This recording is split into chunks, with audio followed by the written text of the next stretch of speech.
Bonjour à tous, aujourd'hui je voulais vous parler de la qualité des objets pour la résilience. Alors déjà, il faut définir ce que c'est que la qualité. Dans la résilience, pour moi, ce sera la durabilité. C'est pour moi dans la cuisine qu'on peut investir les yeux fermés dans de la qualité. Surtout au niveau des ustensiles de cuisine. Là, en l'occurrence, c'est des poêles Citram, tout inox, de qualité professionnelle. Euh, Nous, avant, on achetait plutôt des poêles de marque Tefal, anti-adhésives. Souvent, ils vendaient ça lot de 3 pour 30 euros. Là, en l'occurrence, cette poêle-là, la plus petite, je ne sais pas si vous voyez la taille, m'a coûté 36-40 euros, quoi. Celle-là, on est plus à 60 euros. Et alors celle-là, on frôle les 80 euros, quoi. Extrêmement lourde. À vide, déjà, l'avant-bras chauffe. Et quand elle est pleine, c'est compliqué, quoi, à manier. Mais on est vraiment sur des produits de qualité qui, pour le coup, sont durables. Ça fait 5 ans qu'on les a. Ça ne bouge pas. Les poêles de Tefal anti-adhésives au bout de 5 ans, l'anti-adhésif est déjà rayé. Non, non, c'est... Donc ça nous a fait 30 balles tous les 5 ans, 30 euros, 30 euros, 30 euros. On aurait acheté ça dès le départ, ben on aurait été tranquille. On a aussi ces deux poêles en Citram, pour le coup, qui sont un peu plus légères. On voit bien que c'est pas tout à fait la même qualité. Là, elles sont déjà plus chères que des Tefal, mais elles sont quand même moins chères que ceux-là. Celle-là, je sais pas, elle doit être à peut-être 20 euros. On est sur quasiment la même taille. C'est plus une forme de sauteuse. Bon, le manche vieillit un peu mal, mais c'est vraiment pas grave. Pareil pour les couteaux de cuisine. Généralement, ils vendent des lots. Voilà, moi, j'avais acheté ça il y a quelques temps. Voilà, j'en ai encore un autre là. Alors voilà, j'avais acheté ce lot-là, je ne sais plus il y a combien de temps. Euh, ouais, ça fait peut-être 5 ans que je les ai, j'en sais rien. La moitié ne coupe plus. Enfin bon, c'est, j'avais payé ça, je sais plus, c'est 20 balles, peut-être 15 balles, j'en sais rien. Rien que ce couteau vaut déjà plus de 20 balles.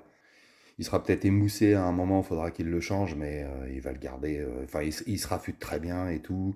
Ceux-là, quand je les raffute, c'est une vraie galère. Sinon, ça va pas. Voilà, donc surtout que quand ils vendent des lots, on se sert de la moitié, quoi. On se sert de la moitié. Moi, sur ceux-là, je me sers de celui-là et peut-être celui-là, quoi. Ou celui-là, c'est tout. Mais les deux là, je m'en sers jamais, quoi. Pas besoin de 36 couteaux, hein. Mon fils me l'a dit, et puis j'ai un pote aussi qui a été dans la cuisine et il m'a dit, tu te sers de deux, voire trois couteaux, pas plus, quoi. Donc autant les acheter à l'unité, puis autant mettre le prix dedans, carrément, pour être tranquille une vingtaine d'années. Pareil pour la télévision, celle-là, c'est un 82 cm. Quand je l'avais acheté, à côté, ils vendaient la même taille de télé, une Samsung pour 399 euros. Donc celle-là était à 599. J'ai hésité et puis j'ai préféré aller sur Sony parce que ceux de ma génération, moi j'avais des Walkman Sony et j'ai jamais eu de problème avec les Walkman Sony. Jamais, jamais, jamais. C'est une marque, pareil, je lui fais confiance et elle me le rend bien parce que la télé, ça fait très longtemps que je l'ai. C'est mon premier écran plat. Avant j'avais un cathodique. Donc le cathodique m'a lâché et je suis passé sur les écrans plats, quoi. Alors je les regarde les télés, les écrans plats, tout ça, ils font des putains de trucs maintenant. Mais tant que celle-là elle marche, je ne changerai pas. Alors les pneumatiques aussi, toujours pareil, c'est quelque chose, si on ne met pas le prix, soit c'est la durabilité qui est touchée, soit c'est l'adhérence. Moi quand j'ai commencé le métier, je louais les taxis et j'avais des pneus, mais putain des marques que j'avais jamais vues de ma vie, des trucs vraiment pourris, quoi. Et bon, moi j'aime bien rouler vite, et quand j'attaquais un petit peu, putain les pneus, c'était... non, non, non, je me suis fait peur, vraiment. Donc sur les pneus, non, non, moi je joue pas avec ça. Je prends que des trucs, que des bons trucs, quoi. Là, quand je suis arrivé dans la maison, le mec, l'ancien propriétaire, il avait laissé cette brouette. La roue n'était pas crevée. Mais la brouette est percée. Alors c'est des petits trous, mais elle est percée au niveau du bas. Ici, elle est tordue. Voilà. Donc la roue, je l'avais démontée, j'avais collé une rustine. Je me suis aperçu que pour le coup, il y avait une autre fuite. Ça m'a pris la tête, j'ai pris une bombe anti-crevaison. Et en fait, ça n'a rien réglé comme problème, c'était toujours crevé. J'avais possibilité d'acheter une roue, mais en fait, la brouette me sort par les yeux. Déjà, le temps que j'ai passé sur la roue, qui n'a toujours pas été réparée, et puis, je vous dis, amoché, percé. Donc, j'ai réinvesti dans une brouette. Donc, voilà la brouette que j'ai choisie. Donc, avec une roue déjà, pour le coup, qui est pleine, hein. Donc voilà, il n'y a pas de chambre à air. Déjà, je vais être tranquille à ce niveau-là. J'ai trouvé que visuellement, on voit tout de suite qu'il y a une certaine qualité de fabrication. Donc, alors la marque, je ne sais plus c'est quoi. On a déjà fabriqué en France, c'est déjà très bien. Et c'est quoi la marque? Le... Oh, j'y connais rien. Ah, voilà. Ah, c'est ça. Voilà la marque.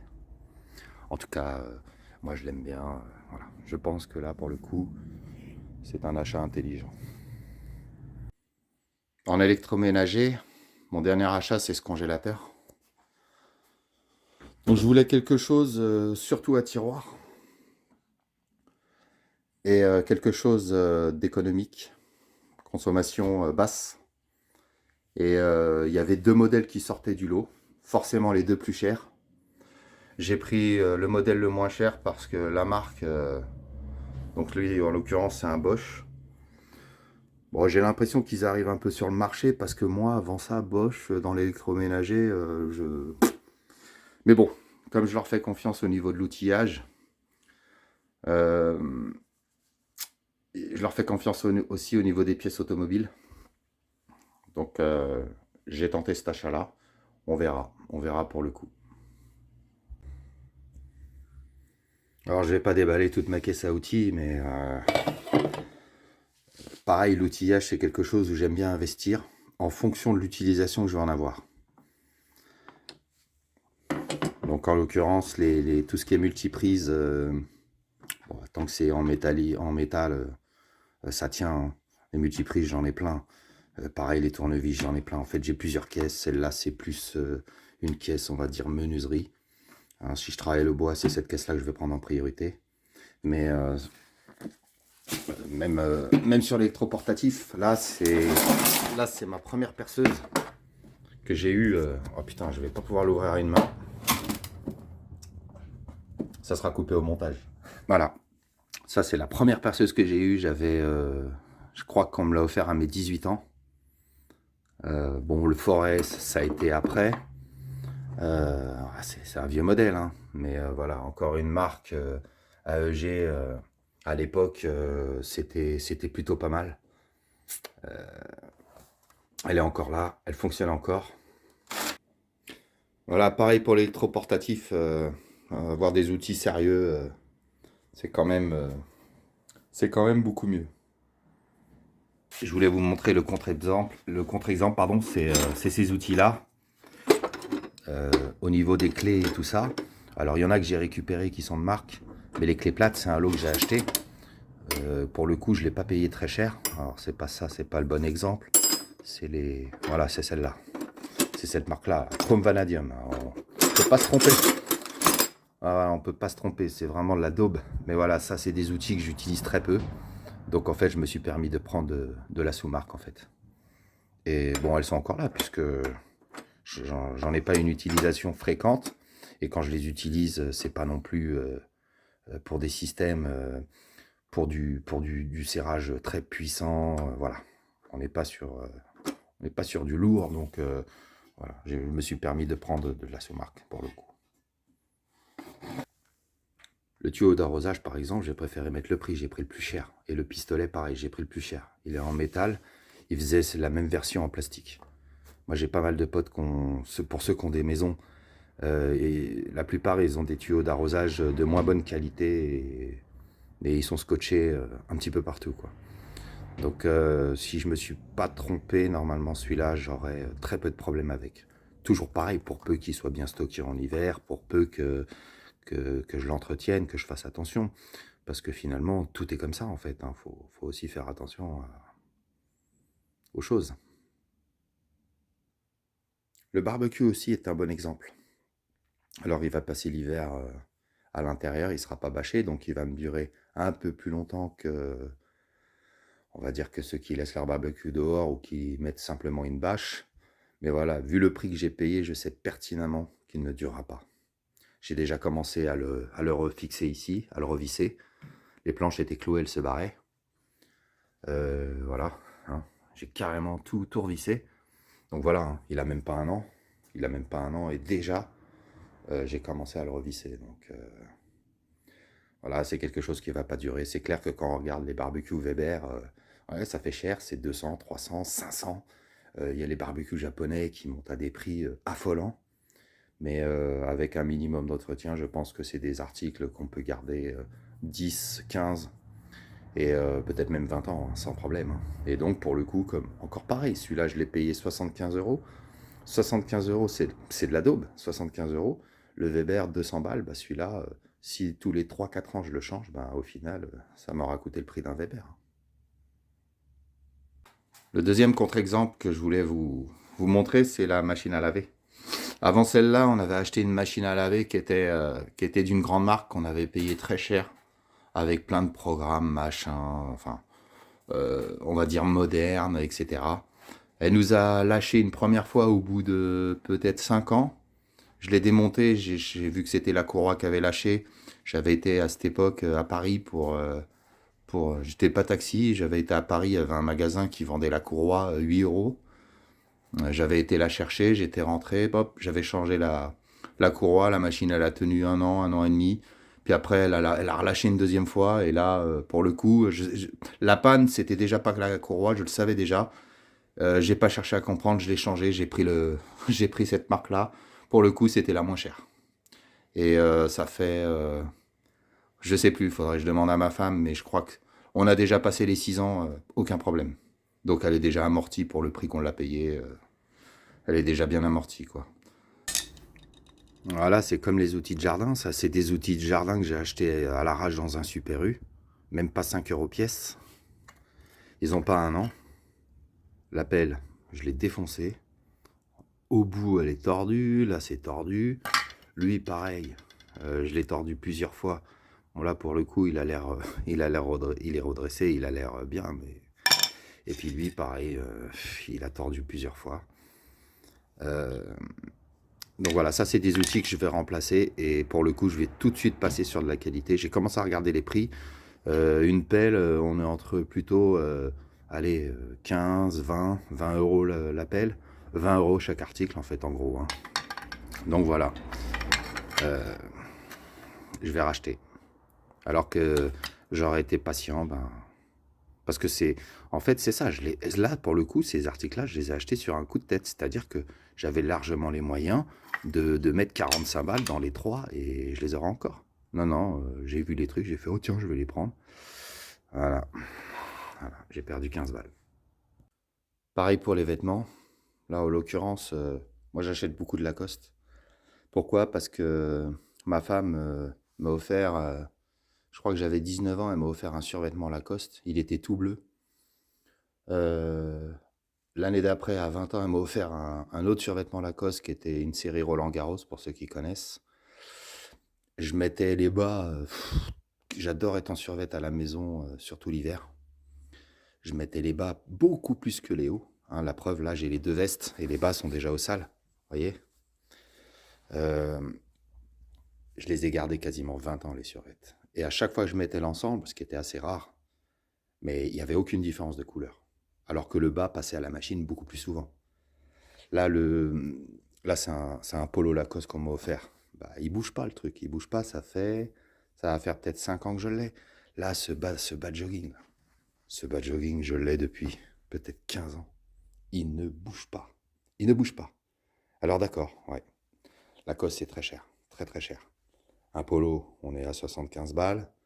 Un bas comme ça, on est sur 100 euros. Les survêtements, on est sur 200 euros. Ça bouge pas. Là, j'ai un pull Levi's. Lui, pareil, je l'ai depuis plus de 15 ans. Ah oui, ça doit pas faire loin de 20 ans que je l'ai. Ça fait plus de 15 ans que je l'ai. Il bouge pas. Il bouge pas. Et là, je suis en train de tester le coq sportif parce que le coq, pour le coup, ils ont pris un virage là depuis pas longtemps. Et c'est des vêtements qui sont plutôt pas mal, hein. Plutôt pas mal. J'ai acheté 2 t-shirts le coq sportif il y a un an, ouais, peut-être un an. Et dans la foulée, j'ai acheté 2 t-shirts. Alors les t-shirts coq sportif, faut compter 30 euros le t-shirt. Donc j'en ai pris 2. Et à côté, j'ai trouvé 2 t-shirts qui étaient sympas avec des dessins, des motifs là, pour 15 balles le t-shirt. Donc j'en ai pris 2 aussi. Je les ai mis très rapidement parce que voilà, nouvel article, machin. Et ben les 2 t-shirts à 15 balles, premier lavage, ils ont rétréci. Et les coqs sportifs, pour le coup, eux, n'ont pas bougé. Donc déjà, je sens que c'est une marque qui sera durable. Peut-être pas comme du Lacoste, hein, parce que on sent que c'est pas tout à fait la même qualité, mais voilà quoi. Ce que je voulais dire aussi, c'est que moi, j'essaye de prendre du ton sur ton au maximum, hein. Soit c'est tout rouge, soit c'est tout noir, tout blanc, tout bleu, pour que ça passe plus facilement les années, parce que le problème des vêtements, c'est qu'on a une tendance à s'enlacer. Comment ne pas parler des chaussettes? Petite dédicace, s'il regarde la vidéo, il se reconnaîtra. Il a fait une vidéo là-dessus que j'ai trouvé énorme. Les chaussettes, c'est pareil. Moi, j'ai acheté beaucoup de chaussettes au marché, les 10 paires pour 5 balles, des choses comme ça. J'ai toujours été emmerdé avec ces chaussettes. Elles ne durent pas. Les élastiques, ça va pas. La couture, elle est mal placée. Quand on marche, ça va pas. On a mal, on n'est pas bien dans les chaussettes.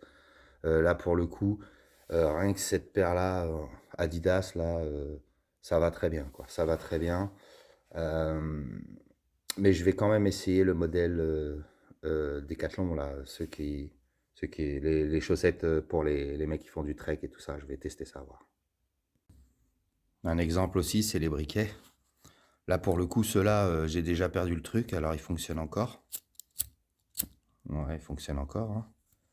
Mais voilà, voilà. Pff, vous voyez, franchement, voilà. Alors que quand on part sur du bic, on est tranquille, quoi. Mais bon, moi, pour l'utilisation, j'ai toujours plusieurs briquets sur moi. Des briquets chinois, j'en ai un peu partout. Mais quand c'est du sérieux, je vais prendre ça. Voilà, j'en ai quelques-uns. C'est pas l'essentiel de mon stock. L'essentiel, c'est ça. Mais bon, je m'en fous, je les paye pas, quoi. Bon, je vais conclure avec ce manteau. Ce manteau que j'ai acheté 100 euros il y a 3 ans. Très content. J'en étais très content. Et puis très rapidement, l'élastique au niveau de la capuche a lâché. La fermeture éclair qui coinçait toujours au même endroit parce que la doublure a été mal foutue. Euh, voilà, moi j'ai pas envie de galérer avec une fermeture éclair. C'est pas le temps, quoi. J'ai pas envie de me faire chier avec un vêtement, quoi. Ça doit aller vite, ça doit aller vite, ça doit aller vite. Il remplissait le cahier des charges. Je voulais un vêtement, un manteau qui tombe sous les fesses. Je voulais un manteau qui tienne chaud, euh, sans être obligé de mettre un pull. Voilà. Celui-là, je le mettais avec un t-shirt. C'est un four, ce manteau, un four. La capuche, capuche qui devait dépasser, bien dépasser, et avec un col qui puisse fermer mon visage, quoi. On ne voit que les yeux. Il regroupait toutes ces qualités, mais il n'avait pas la qualité principale qui est la durabilité. Donc du coup, voilà. 100 euros, 3 ans, ça fait 33 euros. Ouais, voilà. Un bon manteau, ben, j'ai l'impression qu'il faut mettre 350 euros, quoi. Donc voilà, pour le coup, bah, voilà. Il va falloir que j'en rachète un. Donc si vous avez des dons à faire, n'hésitez pas, hein. Non, mais voilà, c'était... voilà, pour conclure cette vidéo, en 30 ans d'achat, hein, si je pars de mes 15 ans, en 30 ans d'achat, on va dire que la qualité, à chaque fois que j'ai mis les qualités à 80%, 85%, j'ai été quand même satisfait, hein. Bon, après, je dis pas qu'il faut mettre le prix partout, on est bien d'accord, hein. Je vous dis, pour moi, le plus pertinent, c'est l'outillage. L'outillage et la cuisine. Les, les vêtements, ça dépend, ça dépend. Là, je vois, maintenant que je suis à la campagne, que je suis plus en ville, J'ai pas forcément des vêtements adaptés à on va dire, à la nouvelle situation. Euh, mais bon, bah, pour le coup, je les mettrai peut-être un peu moins, mais ils vont durer peut-être un peu plus encore, quoi. Allez, ciao, à plus tard.